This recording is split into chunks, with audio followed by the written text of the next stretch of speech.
فيلمنا بيبدأ مع أوليف، طالبة مغمورة في المدرسة محدش يعرفها ولا مهتم إنه يتعرف عليها، ودايما في حالها وليها صديقة وحيدة اسمها ريان اللي بتتحايل عليها إنها تطلع معاها رحلة للتخييم اللي هتطلعها مع أهلها. ولكن أوليف ما بترتاحش مع أهل ريان، عشان كده بتكذب عليها وبتقول لها إن عندها ميعاد مع صديق ليها اسمه جورج، وبتقضي نهاية الأسبوع لوحدها في بيتها لحد ما صاحبتها بتسافر، وبترجع وبتكمل كذبة على صاحبتها وبتقول لها إنها قابلت جورج وكان طيب ومحترم، ولكن غالبا مش هتشوفه تاني. وبتفتكر ريان ان صاحبتها أوليف عملت علاقة مع جورج، فبتفضل تزن عليها عشان تحكي لها اللي حصل وهل هي فعلا عملت علاقة اخيرا، لحد ما بتزهق أوليف وبتقول لها انها فعلا عملت علاقة مع جورج. وبتكون دي المرة الوحيدة اللي أوليف حست ان هي بتعمل حاجة صح، عشان كده بتكمل كذب وتأليف على صاحبتها. وبعد ما بتخلص كلامها بتكتشف ان مريم اكتر شخصية مشهورة في المدرسة كانت سمعاها وسمعت اللي عملته ونشرت كل اللي اتقال لكل المدرسة، وفضحت أوليف عند كل الطلبة لانها بتكرهها. وزاد الكلام والتفاصيل وكل واحد بقى يزود جزء في قصة أوليف وينقلها، وفجأة أوليف بقت مشهورة انها بتعمل علاقات كتير، مع ان الموضوع كله بدأ بكذبة بسيطة. وبتروح تتأكد من اهلها انهم شاهدين بانها ما خرجتش بره البيت، عشان لو وصل الموضوع انها عملت علاقة يعرفوا ان الموضوع كله كذب. وبتكون أوليف تاني يوم اشهر بنت في الجامعة واللي ممكن اي ولد يدخل معاها في علاقة. وبتحضر حصة دكتور جاك واللي بيحكي قصة خادمة بسيطة اتظلمت واتقال انها عملت علاقة محرمة مع قس، وتعرضت للظلم والضرب، واتكتب على هدومها حرف الايه كاختصار لواحدة بتعمل علاقات كتير ومش كويسة. ولكن في نهاية الرواية بيثبتوا ان الخادمة كانت بريئة وشريفة، وبتعرض واحدة من زمايل أوليف عليها انها تبقى تكتب على لبسها هي كمان حرف الايه، وبتشتمها أوليف لدرجة انها بتتبعت لمكتب المدير وبتتعاقب انها تفضل لبعد اليوم الدراسي في الحجز، وبيبقى مطلوب منها انها تنظف ملاعب المدرسة كنوع من العقاب ليها.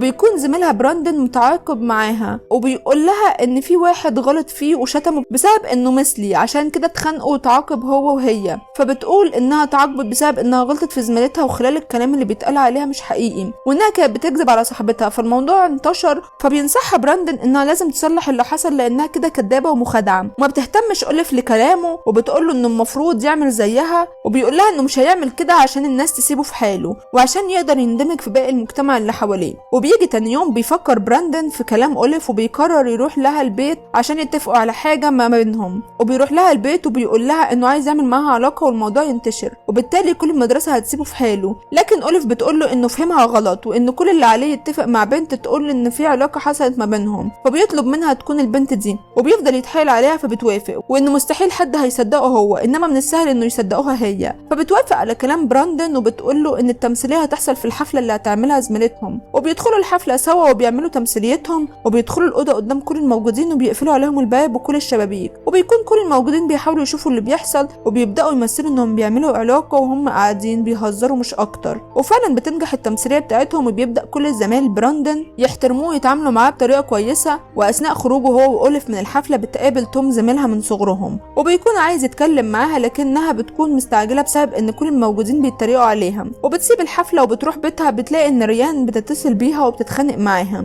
ان هي ازاي راحت الحفله من غير ما تقول لها، وبيبان انها غيرانه من أوليف لانها بقت اشهر منها. وبيتخانقوا وبتقفل أوليف السكه في وش صاحبتها، وبتقول أوليف بما ان مشهور عنها ان هي مش كويسه بيبقى هتثبت للمدرسه كلها صحه كلامهم. وبتغير اسلوب لبسها تماما وبتكتب على لبسها حرف الايه، وبتروح المدرسه هي واشهر بنت فيها وكل الشباب يتمنوا يتكلموا معاها. وبيجي ايفان زميل أوليف وبيقول لها انه عرف اللي حصل بينها وبين براندن، وان براندن حكاله الحقيقه، وبيترجاها انها تعمل معاه زي ما عملت مع براندن، وبيصعب عليها وبتوافق ان هم يعملوا نفس المسلسل مقابل فلوس. وابتدى الموضوع ينتشر ان أوليف بتعمل علاقات مقابل فلوس، وسمعتها بتتشوه اكتر واكتر، بالرغم من ان مفيش ولا واحد لمسها حتى، الا انها بتتشهر في المدرسه انها بتعمل علاقات كتير. وبيستدعيها دكتور جاك عشان يتكلم معاها على الشائعات اللي سمعها، وانه مش مصدقها لان عارف اخلاقها. فبتحاول انها تتوه في الكلام، وبيقول لها جاك انها تخلي بالها من اسلوبها وطريقتها وانها تهتم بالدراسه اكتر. وبعد ما بتمشي أوليف من مكتبه بيقابل جاك مراته واللي شغاله مستشاره ارشاد الطلاب في نفس المدرسه،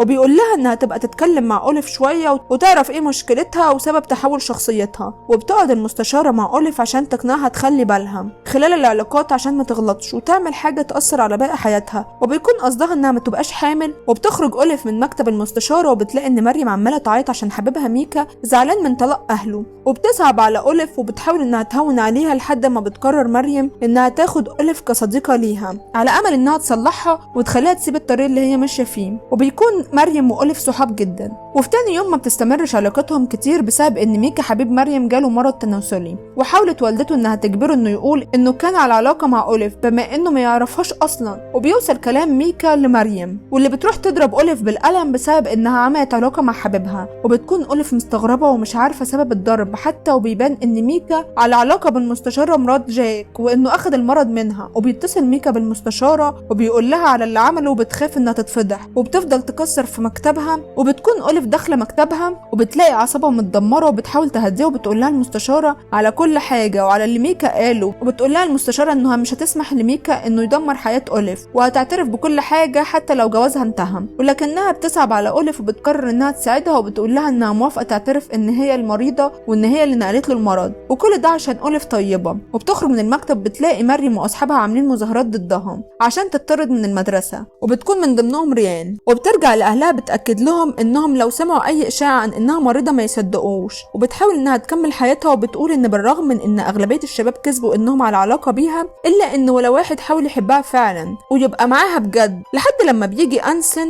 واللي بتكون فاكره انه جاي يطلب منها ميعاد يخرجوا فيه عشان بيحبها. وبيخرجوا في مطعم سوا لكن توم بيكون شغال فيه، وبتكون ريان كمان قاعده في نفس المطعم. وبتضطر اوليف انها تنهي الميعاد اللي بينهم لانها عارفه ان ريان معجبه بانسن وما ينفعش ريان تشوفهم سوا. وبيخرجوا بسرعه من المطعم، وزي العاده بيحاول انسن انه يعمل علاقه مع اوليف، وبيبقى عن طريق انه يدفع لها. ولكن اوليف بتشرح له انها مش بتعمل علاقه مع حد، انما بتقول انه حصل بس، وبيحاول يتهجم عليها لحد لما بتضربه وبتسيبه وبتمشي. وبتقابل توم قدامها وبيقول لها انه عايز يوصلها لبيتها، وبيسالها عن سبب عياطها، وبتقول له انها اول مره تصدق الكلام اللي بيتقال عنها في المدرسه لان الكل مصدقه. وبيقول لها انه مش مصدق ومتاكد ان محدش عمل معاها علاقه ولا قرب منها، لانه زمان كان مطلوب منه انه يبوسها وكان خايف منها، لكن هي قبلت انها تكذب وتقول ان هو بسها فعلا قدام صحابه. وده نفس اللي بيحصل دلوقتي بس على توسع اكتر، واللي كان معجب بالبنت اللي كتبت عشانه ومازال معجب بيها حتى بعد كل اللي اتقال عنها. وبتساله ليه قرر يقول لها دلوقتي، وبيقول لها لانه كان خايف من ردة فعلها ويعترف اما شاف الفرصه المناسبه. وبتطلب منه انها محتاجه تصلح حياتها الاول وبعد كده هيكملوا كلام سوا.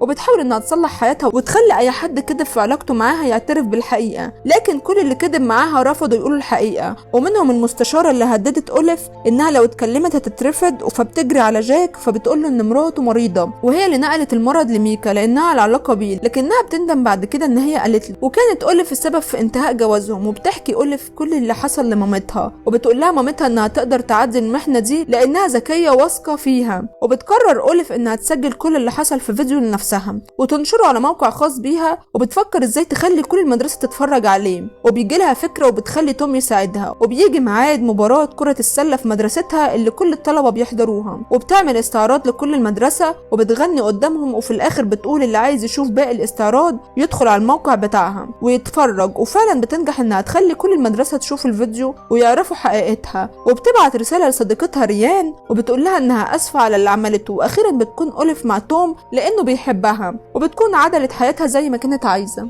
لو الفيلم عجبكم ما تنسوش تعملوا لايك وسبسكرايب للقناه عشان تشوفوا كل الافلام الجديده. اشوفكم الفيلم الجاي.